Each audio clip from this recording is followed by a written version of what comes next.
بسم اللہ الرحمن الرحیم۔ السلام علیکم۔ روزانہ واقعات سننے کے لیے اس چینل کو سبسکرائب کریں۔ ہارون رشید کا ڈاکٹر ایک نصرانی طبیب تھا۔ وہ بہت ہی عقل مند اور خوبصورت آدمی تھا اور بادشاہ اس کے کمال سیرت و جمال صورت پر دل سے فریفتہ تھا۔ ایک دن ہارون رشید نے اس سے کہا کہ کاش تم مسلمان ہو جاتے تو میں تم کو اپنے دربار کا سب سے بڑا اعزاز عطا کرتا۔ طبیب نے جواب دیا کہ امیر المومنین، آپ کے قرآن کی ایک آیت مجھے اسلام قبول کرنے سے منع کرتی ہے، ورنہ میں ضرور مسلمان ہو جاتا۔ ہارون رشید نے حیران ہو کر دریافت کیا کہ وہ کون سی آیت ہے؟ طبیب نے کہا کہ وَكَلِمَتُهُ أَلْقَاهَا إِلَى مَرْيَمَ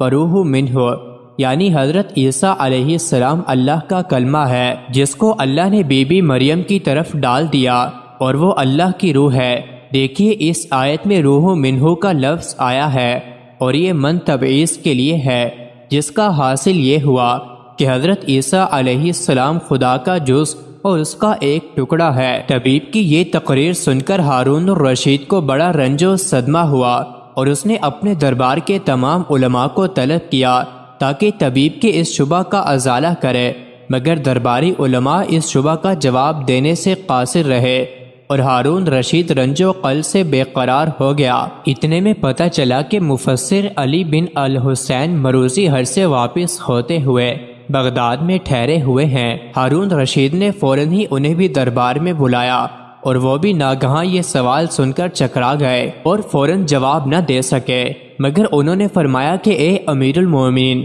اللہ تعالیٰ خوب جانتا ہے کہ یہ خبیث نصرانی آپ کے دربار میں مجھ سے یہ سوال کرے گا، لہٰذا میرا ایمان ہے کہ ضرور اس نے اپنی مقدس کتاب میں اس شبہ کا جواب دیا ہوگا جو اس وقت میرے خیال میں نہیں آ رہا ہے، مگر میں انشاءاللہ تعالیٰ جب تک اس کا جواب قرآن ہی سے نہ دوں گا، خدا کی قسم میرے لیے کچھ کھانا پینا حرام ہے۔ یہ کہہ کر وہ ایک اندھیری کوٹھڑی میں داخل ہو گئے اور دروازہ بند کر کے قرآن مجید کی تلاوت کرنے لگے، یہاں تک کہ سورہ جاثیہ کی آیت سخر لکم ما فی السماوات وما فی الارض جمیعا منہ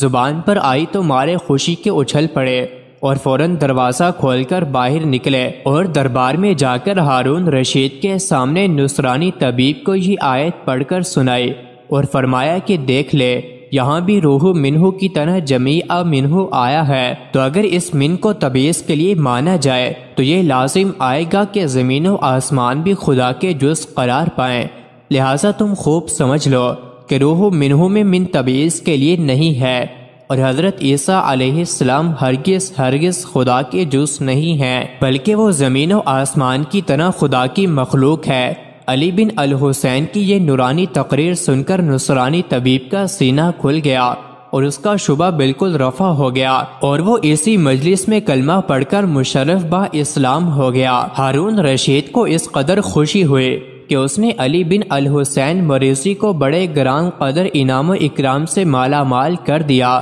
مزید ایسی ہی ویڈیوز کے لیے چینل کو ضرور سبسکرائب کریں۔